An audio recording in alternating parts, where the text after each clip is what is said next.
앞으로 5년 후 100억 부자 될 기회가 온다. 하락기는 100억 부자가 될 절호의 기회다. 지난 3번의 영상에서는 언젠가 찾아올 부동산 하락기에 대한 이야기를 해보았습니다. 첫째, 하락기가 왜 100억 부자가 될 수 있는 기회인지, 둘째, 구체적으로 어떻게 해야 하는지를 말씀드렸습니다. 영상을 보지 않으신 분들을 위해 아주 간략히 정리해보면, 첫째, 사고 싶은 아파트의 리스트를 만들고 가격을 꾸준히 모니터링하라. 전세가가 매매가의 80%를 넘어서면 그것을 매수 신호로 봐도 좋다고 말씀드렸습니다. 둘째, 하락기가 시작되면 능력을 최대치로 발휘해서 가능한 좋은 아파트를 많이 사라. 이렇게 많은 아파트를 산 사람들은 5년, 10년 후에는 최소한 100억 부자가 되어 있을 것이다 라고요. 이것이 2015년 이후 많은 사람들이 부동산으로 부자가 된 비결입니다. 내 집도 팔리지 않는데 뚝뚝 떨어지는 집값을 보면서 어떻게 추가로 아파트를 살 수 있느냐? 주식에서 물타기의 개념을 적용하라고 말씀드렸습니다. 내 집의 가격이 떨어지는 걸 생각하지 말고 다른 집을 헐값에 살 수 있다는 데 주목하라고 말이죠. 내 집의 가격이 떨어지더라도 팔지 않으면 손해가 아닙니다. 하지만 평소에는 비싸서 살 엄두도 내지 못했던 집을 하락기에는 적은 갭으로 살 수 있습니다. 박앤세일 기간이기 때문이죠. 어떤 분들은 집값이 15%, 20% 떨어지는데 집을 더 사면 완전 망하는 게 아니냐고 반문할 수도 있습니다. 이런 분들이 간과하고 있는 게 하나 있습니다. 우리나라에서 수도권 요지, 특히 서울의 땅과 부동산은 한정된 재화입니다. 공급이 제한되어 있다는 것이죠. 이렇게 하락기에 다주택자가 되는 방법에는 문제가 하나 있습니다. 바로 세금입니다. 하락기에는 양도세 중과가 풀릴 것이고 풀리지 않더라도 양도세는 이익에 대해 내는 세금이기 때문에 팔지 않으면 낼 일이 없습니다. 하지만 보유세는 다릅니다. 현재 개인에 대한 종부세 최고세율은 6%입니다. 그리고 최고세율 6%를 적용받는 구간은 과표 94억 원, 시가로는 123억 원, 5천만 원을 초과한 경우입니다. 시가 123억 5천만 원을 넘는 순간 종부세는 3.2%에서 6%로 뜁니다. 이 문제에 대한 해법은 자산 규모를 늘리되 123억 이하로 제한하는 것이라고 말씀드렸죠. 그리고 부부 공동 명의를 이용해서 부부가 각각 시가 60억 원이 넘지 않을 정도로 주택을 사 모으는 겁니다. 그러면 3.6%의 종부세율을 적용받게 됩니다. 보유세는 전세금으로 내면 됩니다. 전세금은 보통 물가 상승률의 2배 정도로 오릅니다. 공급이 부족할 때는 더 오르고 공급이 넘칠 때는 덜 오르지만 수십 년간 통계로 봤을 때 연간 5% 정도는 올랐습니다. 부부가 각각 총액 기준으로 50억 규모의 아파트를 보유하고 있다면 연간 5% 오르는 전세금에서 3.6%의 종부세와 기타 보유 경비를 빼고도 1% 이상의 이익이 내 손에 남습니다. 그저 보유하고 있는 것만으로요. 그러면 중요한 문제가 하나 더 남습니다. 어떤 지역에 어떤 아파트를 사야 할까요? 지금은 취득세가 중과되는 시대입니다. 그러니 처음 사는 집, 즉 실거주 주택은 당연히 살 수 있는 가장 좋고 비싼 아파트를 사야 합니다. 그러면 두 번째 집은 당연히 첫 번째 집보다는 입지나 품질이 떨어지게 되겠죠. 하지만 두 번째 주택까지는 비교적 낮은 취득세가 적용되기 때문에 능력이 닿는 선에서 좋은 아파트를 사야 합니다.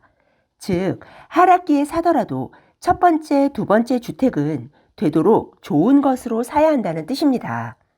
세 번째 주택부터는 취득세가 12%이기 때문에 전세가와 매매가의 차이가 최대한 적고 그 중에서도 급매를 찾아서 투자되는 돈을 최대한 줄이는 게 좋습니다. 이렇게 두 채까지는 내 돈이 꽤 들어갑니다. 하지만 그 다음부터는 실거주집을 제외한 두 번째, 세 번째 집에서 2년마다 또는 4년마다 한 번씩 전세금을 올려받게 됩니다.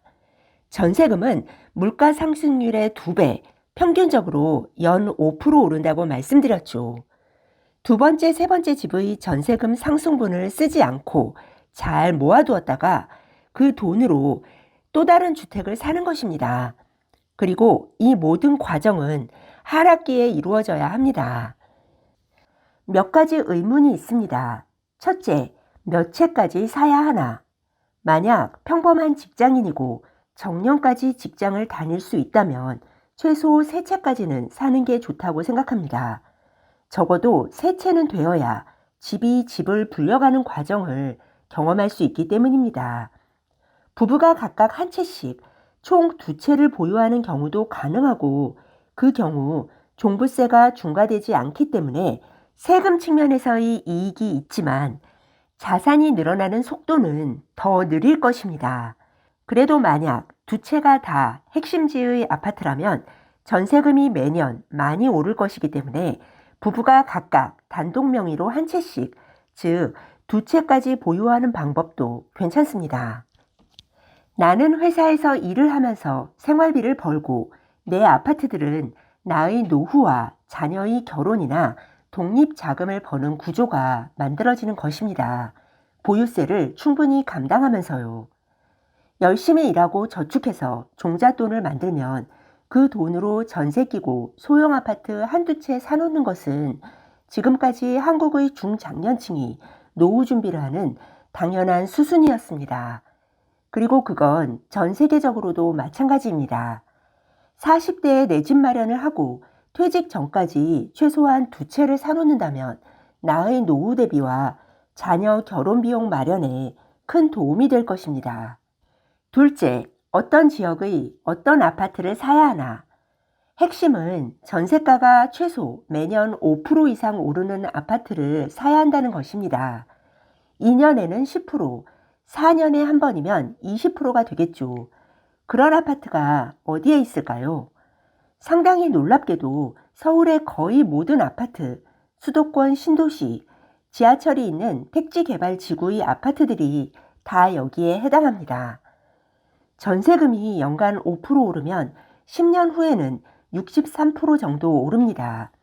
만약 내가 3억에 아파트를 한 채 샀다면 지금부터 10년 후에는 이 집의 전세가는 약 4억 9천만 원이 됩니다. 그럼 매매가는 얼마가 될까요? 한국은 선분양제를 채택하고 있고 정책이 주택 공급에 미치는 영향이 크기 때문에 오를 때는 폭발적으로 오르고 떨어질 때도 과도하게 떨어지는 경향이 있습니다. 하지만 10년 통계를 내보면 아파트 가격은 대략 10년마다 2배씩 오르는 것으로 알려져 있습니다. 즉, 3억의 아파트를 한 채 샀다면 10년 후에 이 집의 전세가는 약 4억 9천만 원, 매매가는 6억이 되는 것입니다. 그러니 이 질문에 대한 답은 지난 10년간 전세가가 63% 이상 오른 아파트를 사면 된다입니다. 네, 오늘은 보통 사람이 하락기에 어떻게 100억 부자가 될 수 있는지, 보유세는 어떻게 감당할 수 있는지, 어떤 지역에 어떤 아파트를 사야 하는지를 말씀해 드렸습니다.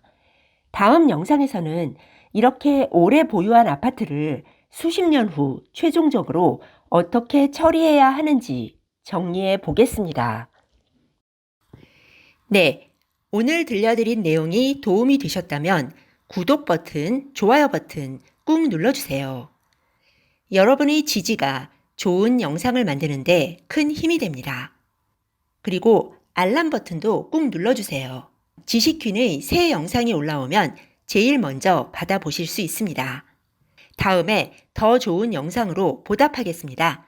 감사합니다. 다음에 또 만나요.